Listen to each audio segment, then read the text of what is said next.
He's real friendly. He stays outside. Well, alright. We're losing light. We better get inside and meet your family.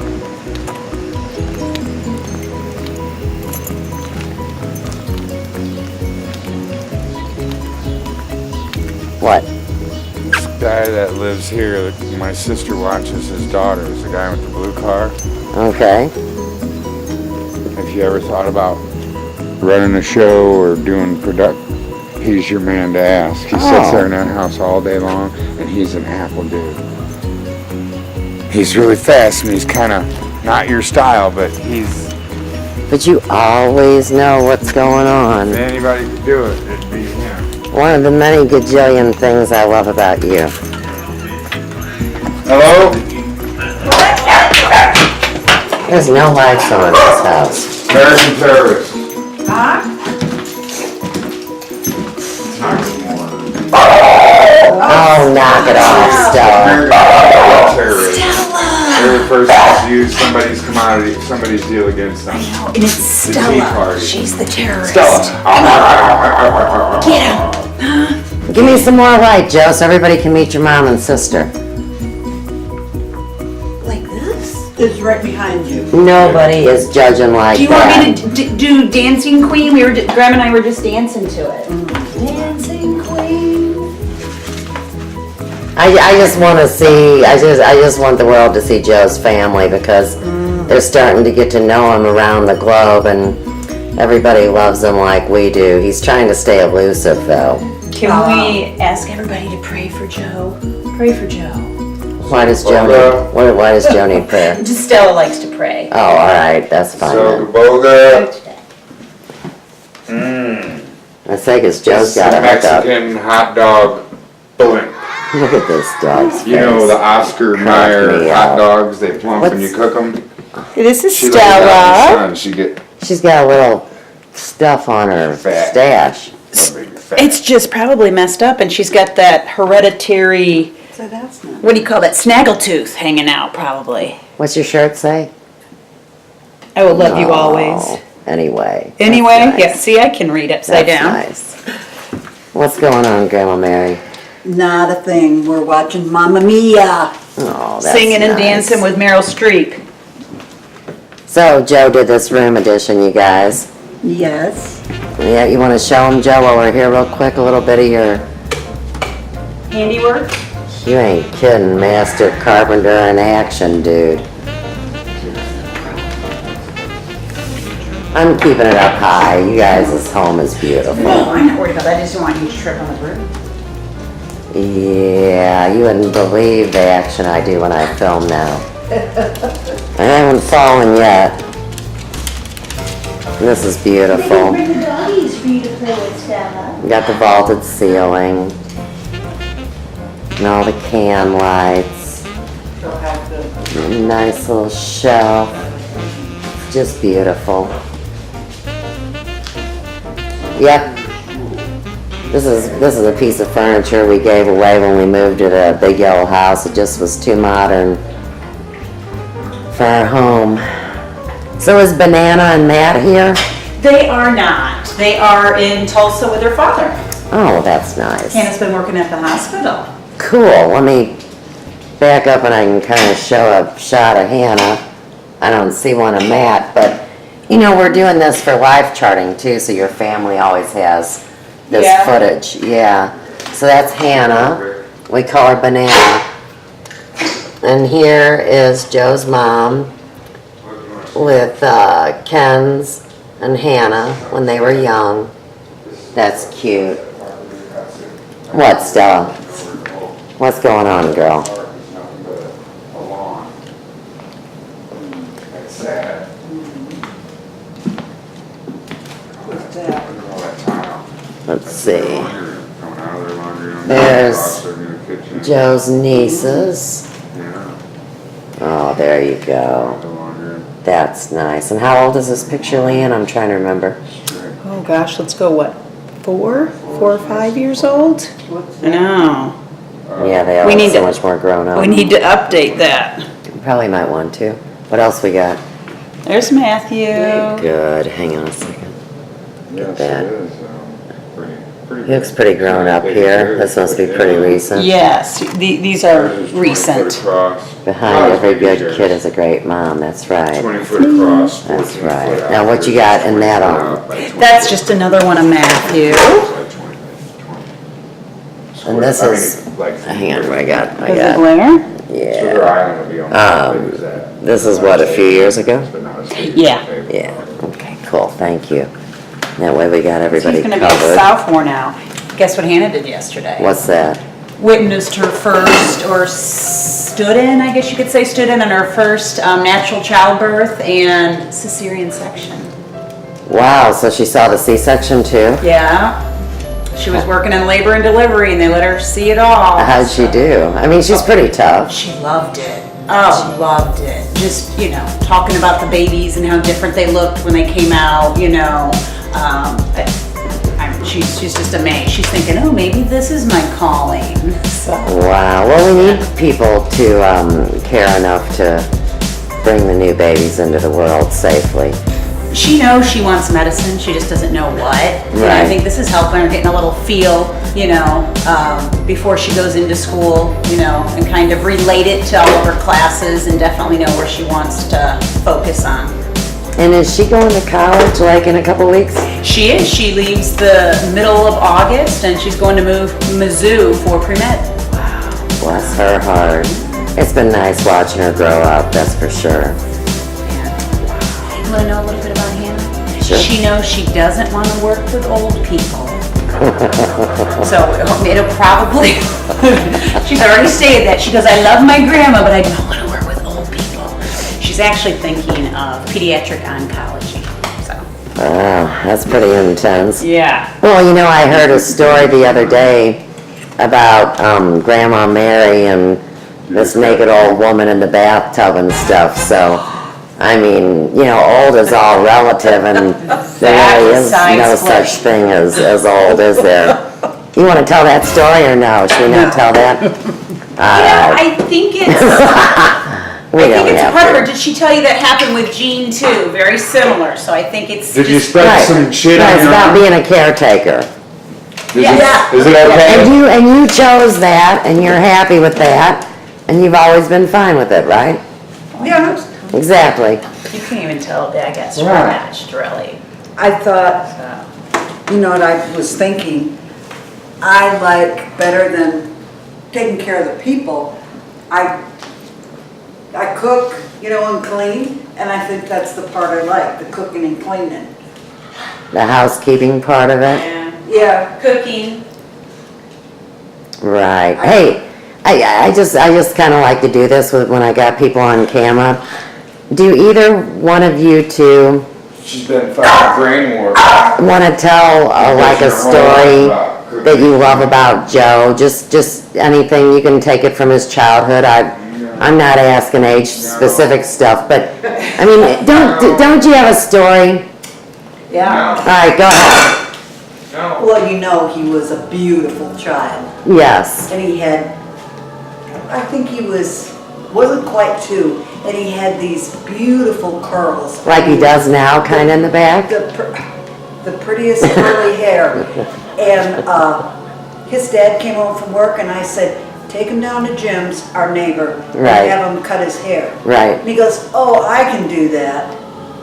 And I go, Joe, you're not cutting his hair. And sure enough, he gets the scissors, clip, clip, clip, and of course he's got big holes and whatever. Oh. So he takes him down to Jim, and Jim shaves his head. What are you gonna do? You got stuff all over Right. his scalp. Right. And Joe brings him home, and Jim's wife comes walking down the street and walks up to Joe, and he had Joe with him, and she walks up to Joe, and she's got big tears rolling down her eyes, and she said, I hate you. What's the story that Joe always tells about when he was a baby? You put his playpen in the middle of the living room floor so he couldn't tear up your house, No, right? his crib in his room. Oh, okay. Because he banged his head, and he would take the crib like this, and we took finally, he would take his crib and jerk it back and forth until he got over to the dresser, whatever. Right. He'd open the dressers and pull all the drawers out, then all the stuff would fall out. He was wild. But even though he was wild, I mean, there was always that sweet side of him that there's the beautiful stories that I've heard about that too.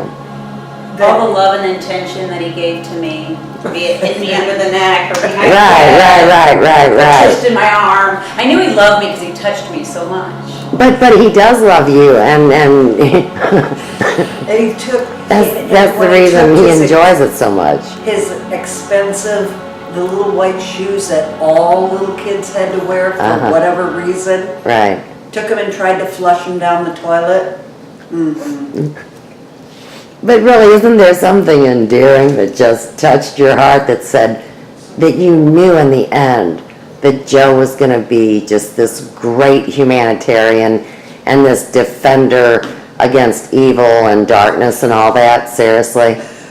Are you talking about, Your son? no, what do you call that guy?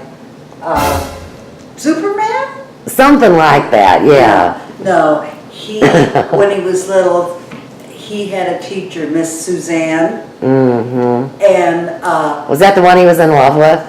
oh golly, yes. Yeah, he's told me about her. He used to bring her flowers, a fresh flower. I worked at the Home for the Blind, and they always had fresh flowers, and whatever was left over, if anybody wanted them, take them home. So I just took a bunch every night, and he would take pick his own bouquet for her and bring them to Miss Suzanne in the morning. He was, there wasn't anything that he wouldn't have done for her.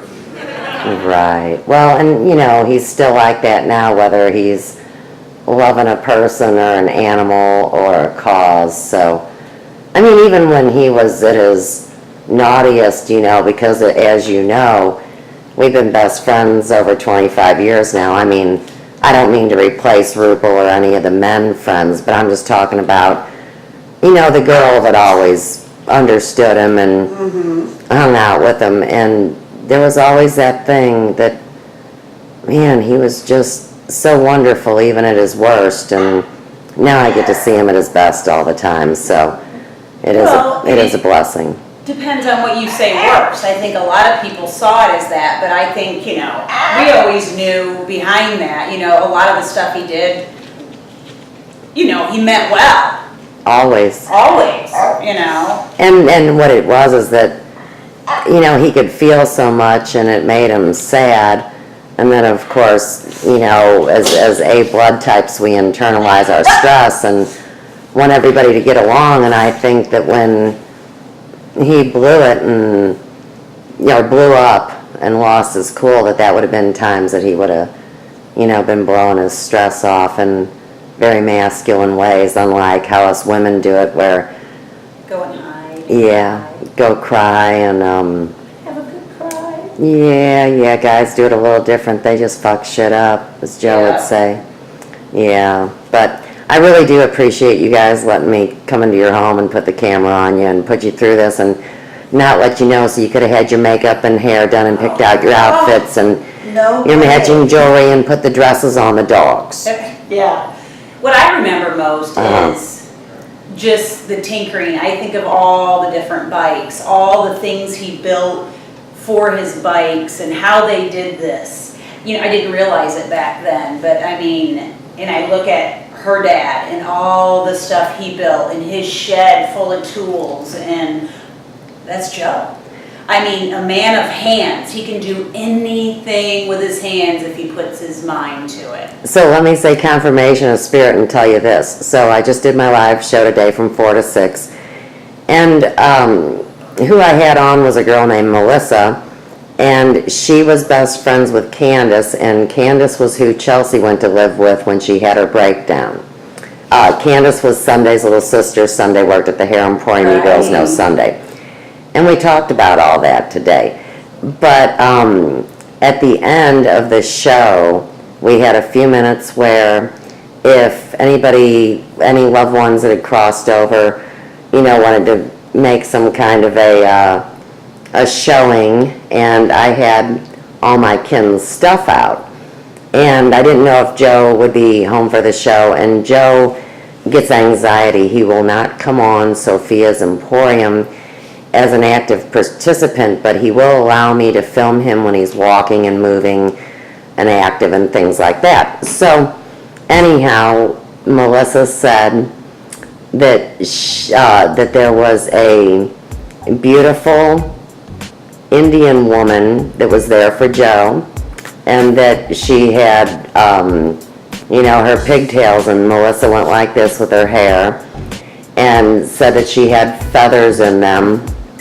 And so Joe started talking, and he was saying how, like his great-grandma, they basically pulled her out of a teepee, and, he was saying, well, if she's beautiful, it couldn't have been my great-grandma, because, she kind of had these strong masculine figures, is the way Joe said it.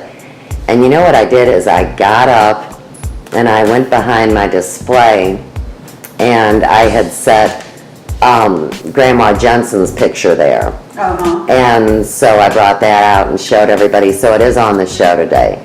And of course Melissa thought Grandma Jensen was beautiful. Well, one thing he did do, as I don't know how old he was, maybe 5. Mm-hmm. And we would go kiss him goodnight at night, put him in bed, in his bed. And when he's laying there, he says, I'm just saying, I want to turn on my light here next to my bed. And his dad said, well, you know what, you can get out of bed and turn out your light. It's over here. Right. Okay, so a couple days later, we're in there saying goodnight, and he goes, goodnight, and the light goes off. And Joe goes over there and flips the light back on, and he goes, what happened? And Joe goes, I did it. He goes, what? He said, I did it. He actually, how he did, I guess he took an outlet and made himself he had it all taped, and he made himself a light switch. And I mean, you talk about blow his dad's mind. It's like, how in the heck did that kid do that? We have no idea, but I don't know if he did or not. Apparently he did. See, I told you I wanted to turn my light off here. Well, Joe can fly in his dreams. You know that, right? Did you know that about your son? All right, well, I'll leave you with that to ponder on. And I will say one more thing before I get off the camera. And I've told the story once on air, but it's always good to bring it up. I love the story of how when Joe and I came together, that you had to tell Joe that we had been speaking to you in your dreams, talking about our love for each other, and you were counseling us on the moral ramification of our actions. So that's why when I see you all the time, I do always let you know that Joe and I have a very serious job to do, and we couldn't do it without each other. And I love you for knowing that it was all real, because you felt it and we came to you. So I'll leave everybody with that. Okay. All right, thank you, Mary. Thanks, Leanne, I appreciate it. You're welcome. And thanks, doggies. Tell my mom, she's right here. Right. We had a cat that had kittens. Mm-hmm. And I'll never forget Joe taking the little kittens out one by one and hanging them on a bed sheet on the... Is this when y'all lived on the farm? No. Actually, we lived on Downing, 5 minutes from here. But he put in let G.I. Joe Jeeps and Barbie cars, and we'd use them as crash test dummies. the cats, the kittens, he'd put them on the sheet on the line outside and swing that sheet around as they, with the kittens on it. Yep, see, like he's doing now. Well, he does the same thing with little kids, somebody Yeah. goes to sleep or lays down, and he's gonna be the first one, or like Books thinks that she's his other female and she takes my place in bed. And acts, acts like she's not gonna leave, and then she gets down, and then Joe laughs. Well, that's how he was so comfortable with Mackenzie. We'd watch him wrap her up in a baby burrito, and I thought for sure the child was gone. And he'd pick her up and put her under his arm, and she was just as happy as could be. Or like when he taught her to swim, or told her about the light bulb field. nice. Well, he just threw her in the pool. She was like, Go into the ride. how old was Ken's when you taught her to swim, Joe, like they do in Michigan? She was a baby. We had a swimming pool. Right, and he threw her in Yeah, and all kinds she of trouble. swam. Yeah, because I took her in before it was season time. It got real hot, and the cover was still on, and I threw her under the cover we were under the pool cover, swimming, and Kim thought that was for sure a way to drown. But the water level wasn't high enough to, Drowned a baby in an inch of water. And this is coming from a guy that could live and swim in a river. I mean, seriously, Joe When he was a little can kid, survive things. the neighbor, who was the lady from, the manager of the apartment complex, and she also, did the lifeguarding at the pool. Yeah. And she had relatives in town, and they had a little redheaded boy, skinny little redheaded bite boy. me. And he had no idea, had never been around a pool before, stepped right into the deep end, and everybody was talking and didn't pay any attention. And Joe jumped in the pool and swam over and put his head up underneath his butt, and shoved him over the thing and saved him. That reminds me of the story where Joe used to go to work with you, where the blind people, where you took care of the blind people, and Joe would allow them to feel his face because And he Leanne was so pretty. I'd take her and she'd go, monsters, monsters, and he would go and I don't like to be touched. he would go, and of course they all just loved him, and he would go there, and there was one lady who could see shadows and stuff, and she would ask me, what color are Joe's eyes and what color is his hair and whatever, and they always had little treats for him, and he loved all the attention, and she'd say, okay, come and see grandma so-and-so, and he would go in her room, and she said, oh, you are so watch right handsome, here. Joey. She said, I'm pulling those the hair big between brown your eyes and that brown hair. And he said, Right see, here. I knew She you does could it for see. fun. Right, She's right. not leaving, Cute. it's like,